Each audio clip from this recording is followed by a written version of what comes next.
Hola a todos y bienvenidos de nuevo a Historias de Terror. Sé que muchos de ustedes utilizan estos episodios para quedarse dormidos, así que, antes de que se entreguen al sueño, me encantaría que dejaran un comentario diciéndome desde dónde están escuchando en el mundo. Además, no olviden darle me gusta y suscribirse si están disfrutando de los episodios. Gracias por estar aquí.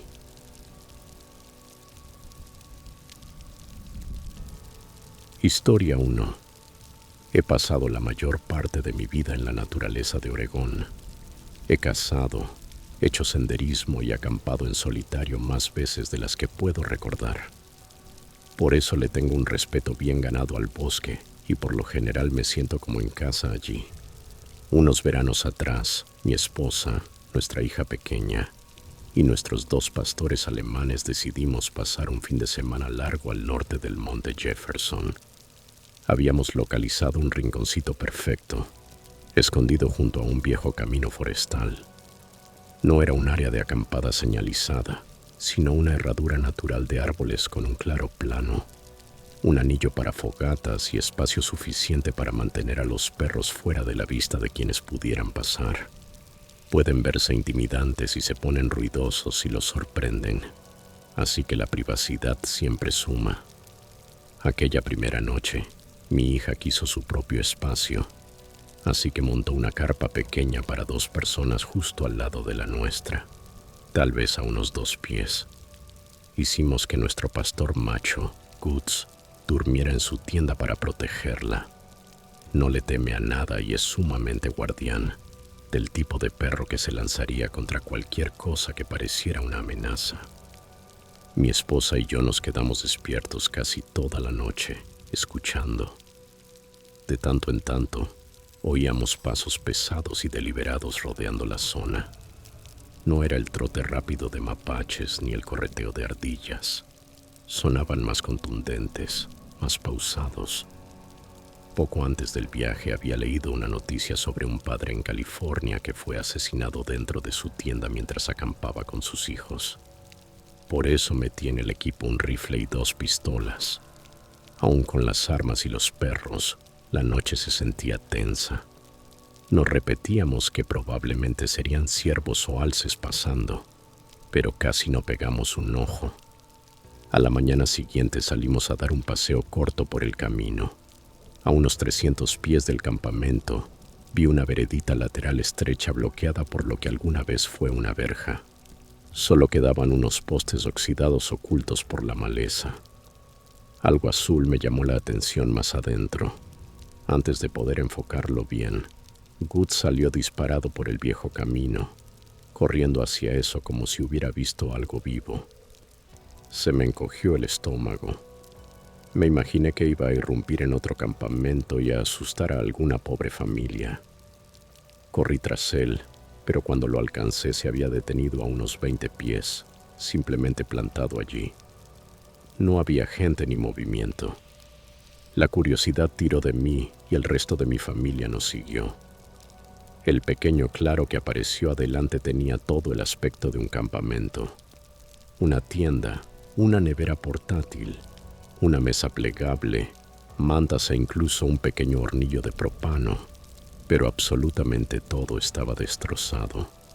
La carpa hecha jirones, las mantas desgarradas, la nevera aplastada como si algo muy pesado la hubiera pisado. El tanque de propano estaba abollado y aplanado. Si hubieran sido solo animales, quizá me lo habría creído. Pero aquello se veía más extraño, más intencional. Ningún manto de nieve podría haber causado eso, y menos bajo esa cubierta de árboles. Nos quedamos un buen rato allí, dando vueltas alrededor del destrozo, casi sin hablar. Al final regresamos, intentando convencernos de que alguien habría abandonado su equipo y luego las bestias lo habrían arruinado.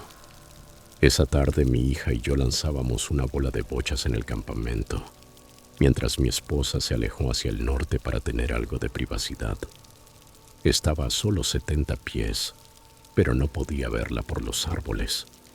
De la nada, Guts volvió a salir corriendo, esta vez directo hacia donde estaba ella. No dudó ni miró atrás. Solo eso me puso en tensión, así que empecé a correr también. Entonces mi esposa apareció, trotando hacia mí. Tenía cara de susto. Kut siguió internándose en el bosque hasta que lo llamé de vuelta. Nuestra otra pastora, Lea, que normalmente es la líder valiente en las caminatas, se quedó pegada al costado de nuestra hija, con el pelo del lomo erizado. No quiso moverse de su sitio. Eso no nos había pasado jamás. Mi esposa me contó que, de repente, había sentido que alguien la observaba y que luego vio a Guts venir hacia ella como un proyectil. Buscamos huellas, ramas rotas, lo que fuera que explicara lo ocurrido. Nada. El bosque estaba quieto e intacto. Para entonces ya era demasiado tarde para empaquetar y volver a casa. Decidimos quedarnos una noche más. Dormimos todos juntos en la tienda grande y tendí una cuerda perimetral con una alarma improvisada. Una latita de mentas con monedas y un par de llaves dentro, sujeta con bridas a la línea para que tintineara si algo la tocaba. Cuando fui a amarrarla a un árbol, noté otra cuerda más vieja allí, parda por la edad, casi mimetizada con la corteza. Estaba tendida a la misma altura y tenía arandelas oxidadas atadas. Quien la puso había hecho exactamente lo que yo estaba haciendo, quizá hacía una década. Eso me heló la sangre. No quería que mi familia se pusiera nerviosa, así que les pedí que se sentaran un rato en la camioneta, mientras descargaba un cargador completo de mi .45 en la tierra. Quería que lo que fuera que anduviera por ahí lo oyera y supiera que no íbamos a ser un blanco fácil. Esa noche fue tranquila. Los perros se mantuvieron serenos. Nada de pasos. Al amanecer recogimos todo y nos fuimos. Meses después vi en Amazon un documental de Missing 411 y en uno de sus mapas aparecía un conjunto de casos marcado casi exactamente donde habíamos acampado. Enseguida volví, mentalmente, a aquel campamento hecho trizas en el bosque, a menos de 300 pies de donde habíamos dormido. A día de hoy sigo sin saber qué pasó allí, pero estoy convencido de que Guts nos evitó averiguarlo por las malas.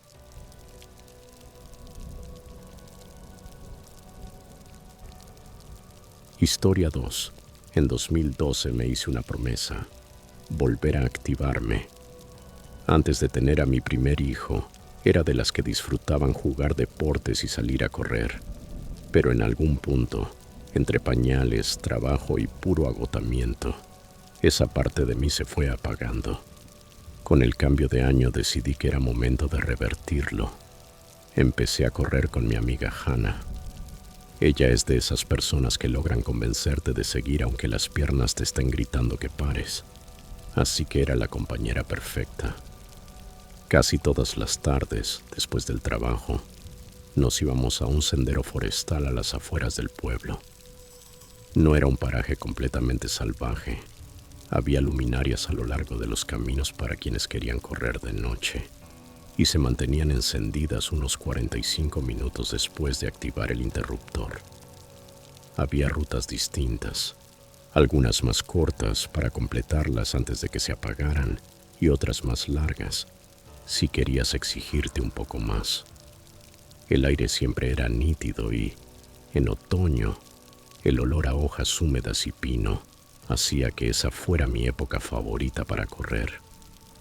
Poco después de instaurar la rutina, empezamos a notar a un tipo que parecía rondar siempre el estacionamiento.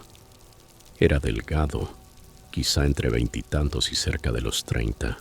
Llevaba ropa deportiva, pero nunca lo veíamos correr. Lo extraño era que no le hablaba a nadie ni cruzaba miradas.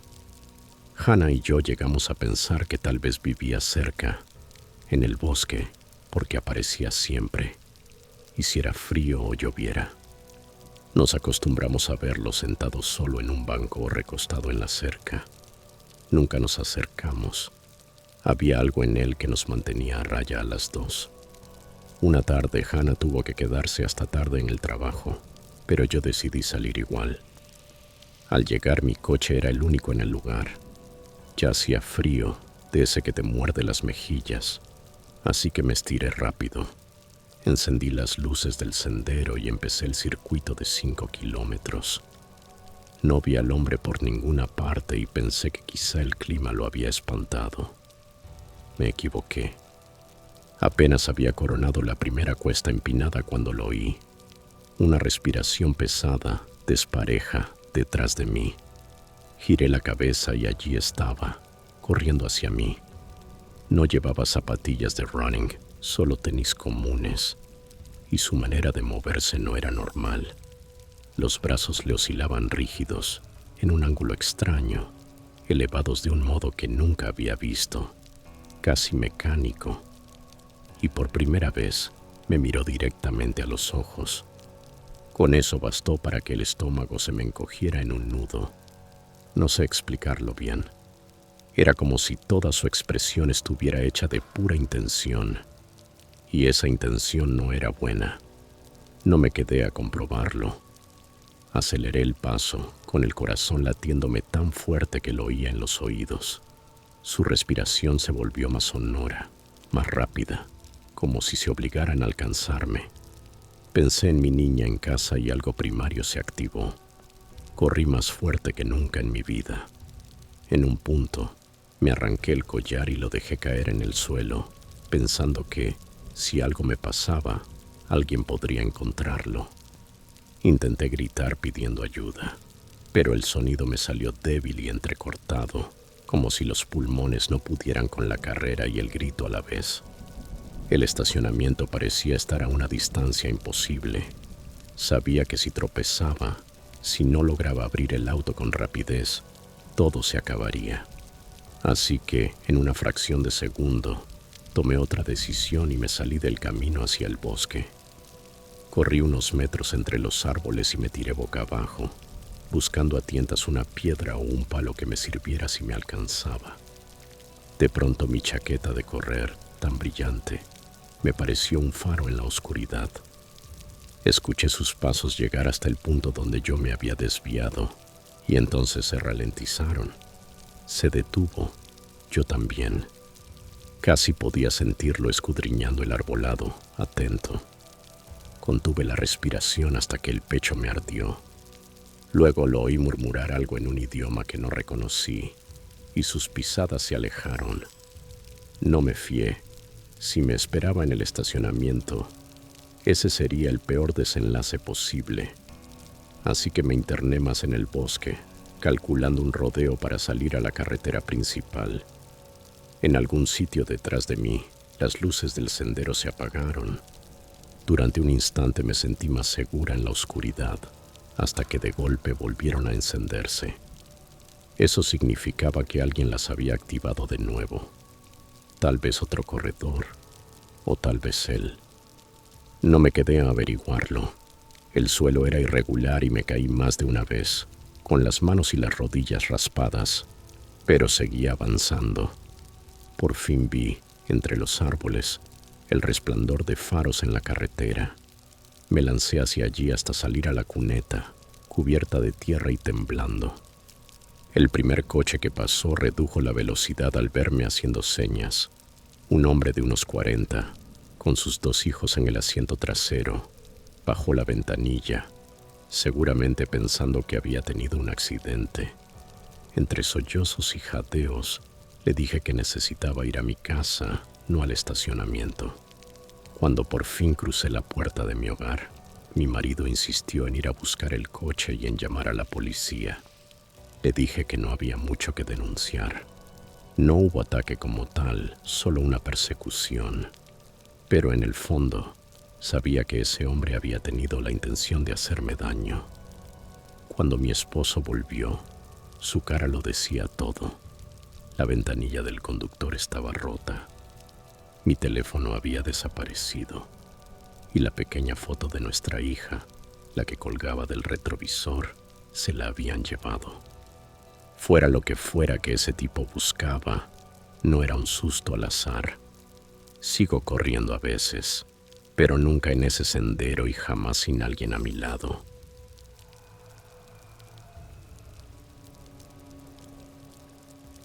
Historia 3. Es curioso cómo ciertos recuerdos quedan enterrados durante años y de pronto algo mínimo los saca a la superficie como si jamás se hubieran ido. Hace unas semanas estaba leyendo publicaciones en internet y una de ellas me devolvió de golpe a una experiencia en un campamento de verano que viví cuando tenía unos 12 o 13 años. En su momento no salió en las noticias y probablemente ni siquiera habría tenido sentido para alguien ajeno. Pero para mí fue el momento más aterrador que había vivido hasta entonces. Ese verano en particular, mis padres me enviaron al mismo campamento de siempre.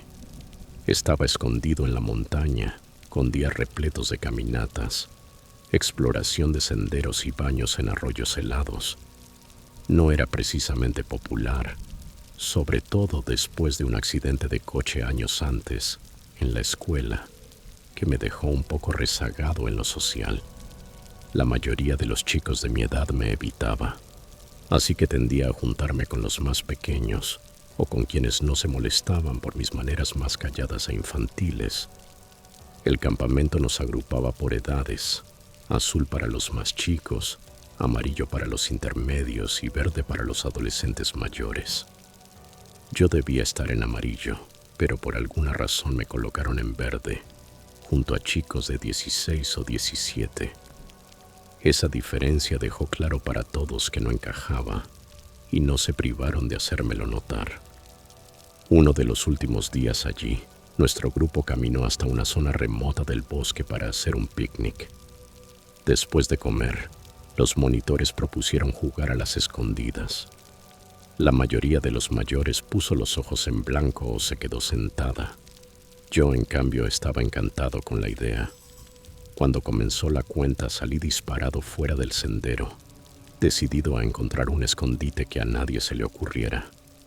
Aparté helechos, salté un arroyito estrecho y seguí hasta que los sonidos del campamento se desvanecieron. Fue entonces cuando ocurrió.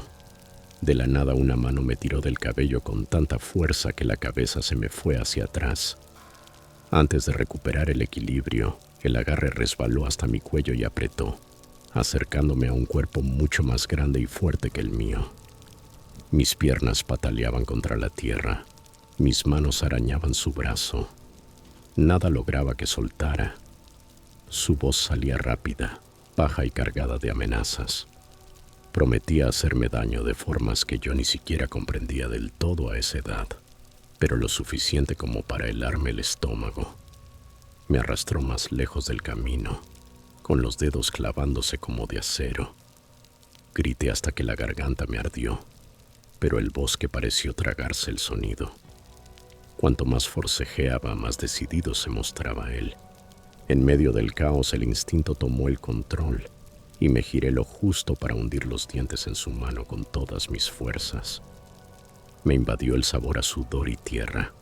Él soltó un alarido, un sonido de rabia y sorpresa.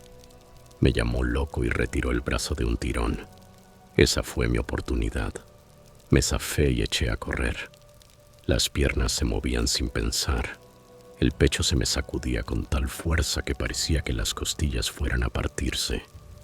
Volví a saltar el arroyo y alcancé a ver a una de las pocas personas del campamento que me caían bien. No me detuve a explicar nada. Seguí corriendo hasta que el arbolado se abrió y llegué otra vez al grupo. Los monitores estaban allí, pero no les conté. La voz no me salía como debía, y una parte de mí pensó que, aunque lo intentara, no serviría de mucho. Nunca vi su cara. No sabía si era un desconocido o alguien de nuestro campamento. Esa noche llamé a mis padres y les dije que quería irme a casa, pero no podían ir a buscarme de inmediato. Tenía que terminar el campamento como todos, incluyendo el largo viaje en autobús de regreso. Acostado en mi litera, no podía dejar de pensar que, si el hombre era uno de los campistas mayores, podía haber entrado a la cabaña e hizo lo que quisiera mientras yo dormía. Nunca averigüé quién era, y tampoco he querido hacerlo. Ese pequeño tramo de bosque sigue fijo en mi memoria, y sé que jamás volveré a cruzarlo.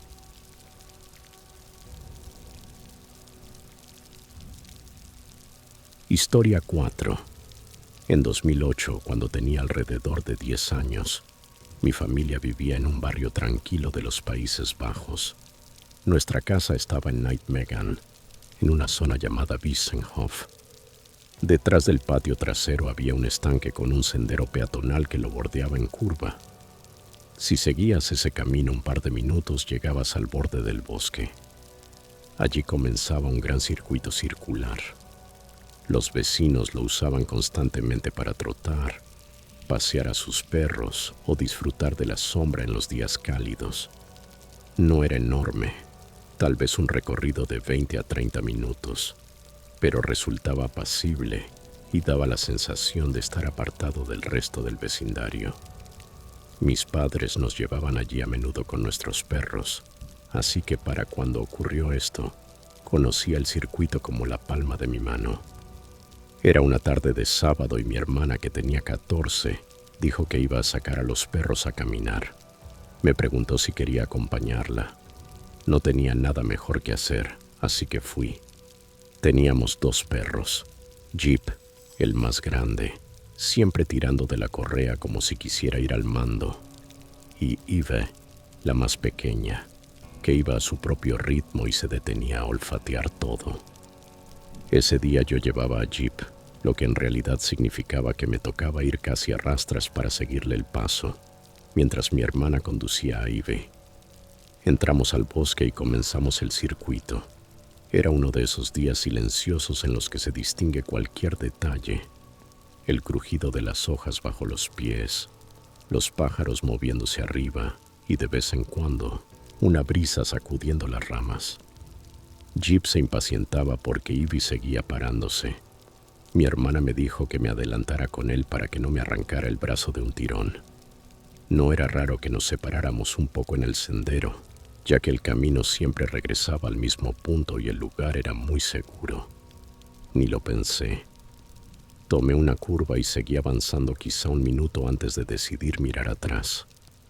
Alcancé a ver a mi hermana a lo lejos, quieta, mientras Ivy olfateaba junto a la base de un árbol. No esperé. Supuse que en nada nos alcanzarían, así que continué caminando hasta perderlas de vista. Poco después escuché pasos rápidos detrás de mí. Me giré esperando ver a mi hermana trotando para alcanzarme, y allí estaba, avanzando con prisa, tensa, apremiando a Ivy.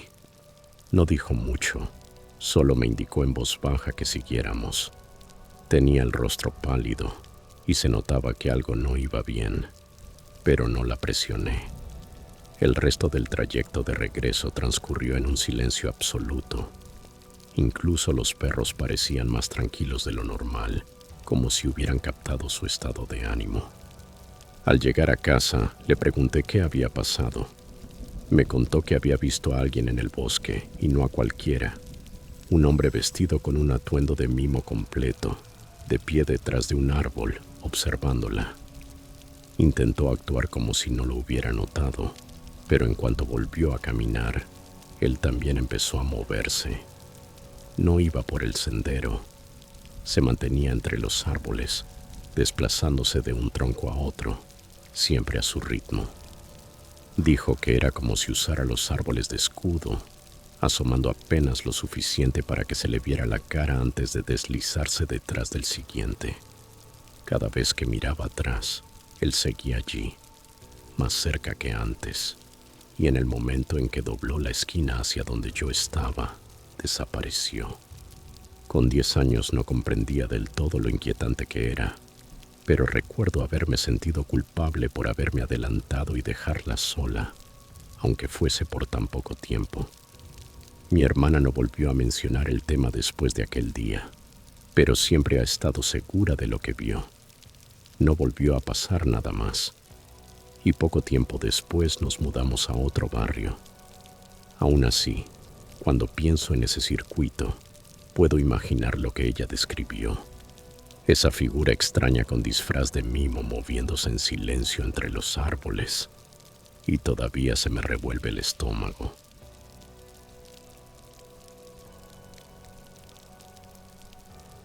Historia 5. Cuando tenía 20 años, pasé un verano trabajando en un campamento para niños en la República Checa. No era el típico campamento de película estadounidense, con cabañas apretujadas y horarios estrictos.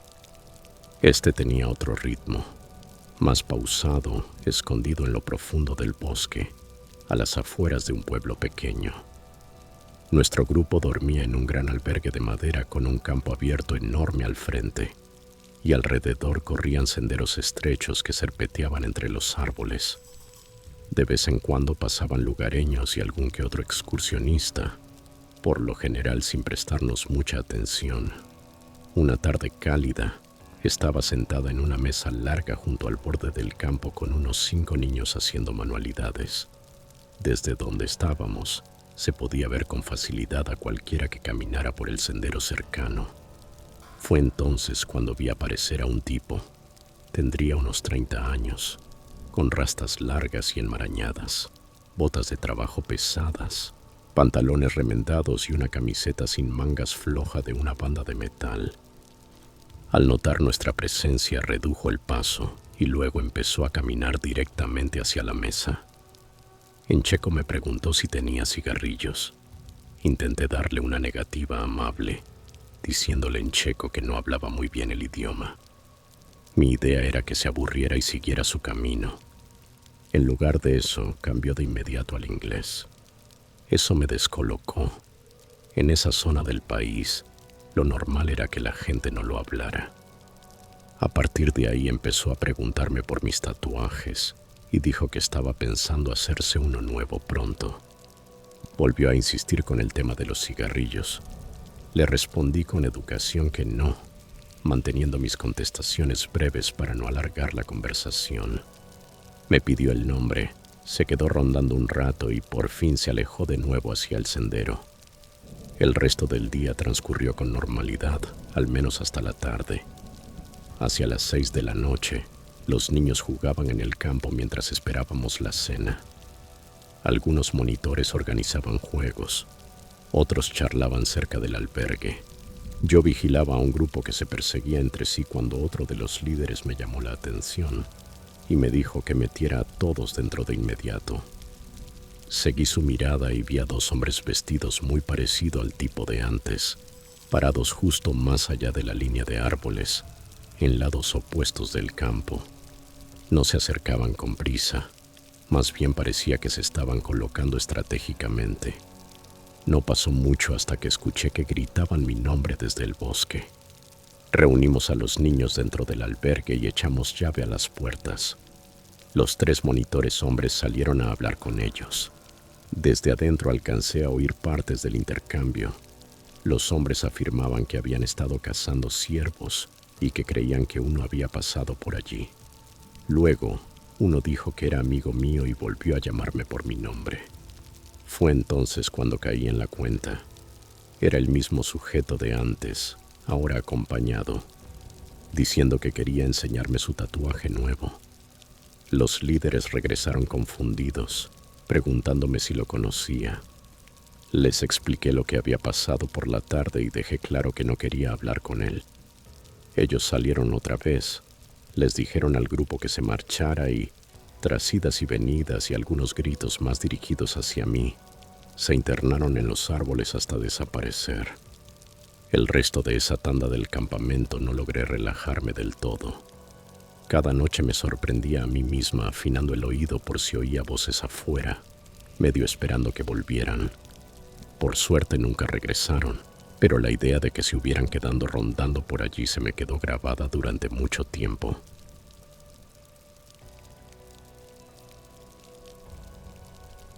Historia 6.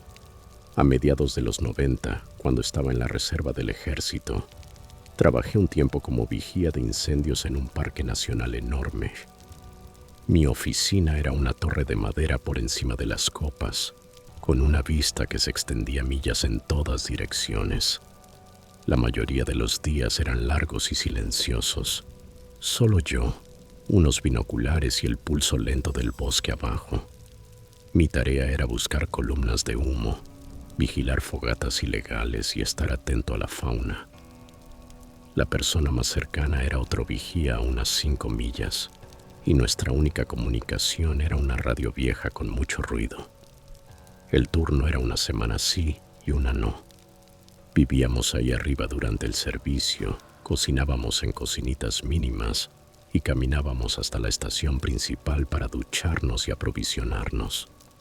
Me acostumbré a la soledad, aunque no estaba exenta de riesgos. Un compañero había muerto por un ataque de grizzly unos meses antes de que yo empezara, razón por la cual cada torre tenía ahora un rifle. No pretendía usarlo, pero saber que estaba allí me daba algo de tranquilidad.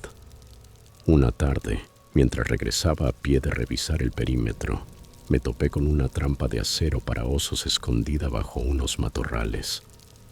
La inutilicé, me la eché al hombro de vuelta al jeep y pensé entregarla a los guardabosques. La caza furtiva era ilegal y acarreaba multas fuertes, pero había quien seguía intentándolo. Más tarde ese día, oí disparos rebotar por el valle. Escaneé el horizonte con los binoculares, sin ver nada, así que avisé por radio a la otra torre. Ben, el veterano que estaba destacado cerca, dijo que no había oído nada, pero que él también había estado encontrando trampas. Esa noche acababa de cenar y escribía una carta a casa cuando escuché el motor de una camioneta a lo lejos. Supuse que quizá Ben había decidido darse una vuelta. A veces hacía el trayecto para compartir un trago y conversar. En cambio se bajaron 4 desconocidos. Todos llevaban rifles. Uno se quedó junto al camión mientras los otros sacaban más trampas de la caja y empezaban a colocarlas a lo largo del lindero del bosque. Tomé la linterna y el rifle, pensando que al menos intentaría decirles que se fueran. Era joven y creí que razonar serviría, pero antes de terminar una frase, uno me dio un empujón fuerte. La linterna cayó al suelo y se astilló, sumiéndonos en una penumbra a medias. Alguien apartó el rifle de una patada y otra bota me dio en el estómago con tal fuerza que me dejó sin aire. 2 de ellos me arrastraron hacia el bosque. Caminamos lo que se sintió eterno, aunque probablemente no fue ni una milla. El silencio era raro, sin grillos, sin búhos, nada. Me empujaron de rodillas y oí el sonido de un arma preparándose. Mi mente voló directo a mi familia en Virginia y me bracé para lo peor. De pronto unas sirenas cortaron la quietud. Un vehículo de guardabosques irrumpió entre los árboles y, justo detrás, la pickup de Ben. Él había escuchado un motor cerca de mi torre. Intentó contactarme por radio y, al no obtener respuesta, vino. Los furtivos fueron detenidos y se los llevaron. Ben me condujo de vuelta a la torre sin regañarme por no haberlo reportado. Solo negó con la cabeza y dijo, podría haber terminado mal. Me quedé en el puesto unos meses más antes de aceptar trabajo más cerca de casa. Mantuvimos el contacto un tiempo. Incluso le envié la invitación a mi boda y una foto de mi primer hijo en el 97. Años después supe que había fallecido y volví a recordar cuánta suerte tuve de que aquella noche él estuviera cubriéndome las espaldas.